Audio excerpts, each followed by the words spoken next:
আমগো বাংলাদেশের অনেক মানুষ আছে দেশও অপরাধ করতে করতে এইবার ইন্টারন্যাশনাল পর্যায়ে অপরাধ করা শুরু করছে। এটা অনেক দিন আগে থেকেই করতেছে, কিন্তু এখন ইদানিং প্রকাশ হইতাছে।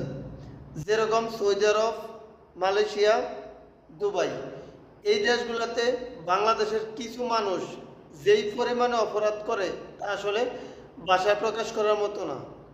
হয়তোবা এই অপরাধিক কারণে বাংলাদেশিদের জন্য মালয়েশিয়া, সৌদি আরব, দুবাই শ্রমবাজার কোনো এক সময় যদি বন্ধ হয়, তাহলে একবার কি অবস্থা হবে বাংলাদেশের ভাবেন একবার।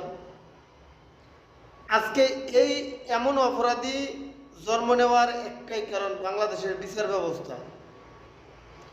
এর জন্য দায়ী বাংলাদেশের বিচার ব্যবস্থা। আজকে যদি আমগো দেশের বিচার ব্যবস্থা উন্নত হইতো, আমগো দেশের বিচার ব্যবস্থা শক্তিশালী হইতো, আমগো দেশের প্রতিটা মানুষ বিচারের ভয় পাইতো, সাজারে ভয় পাইতো, আইনের ভয় পাইতো, তাইলে এরকম ধরনের অপরাধী জন্ম নিত না বাংলাদেশ, বা বাংলাদেশের মানুষ অপরাধ করার সাহস পাইত না।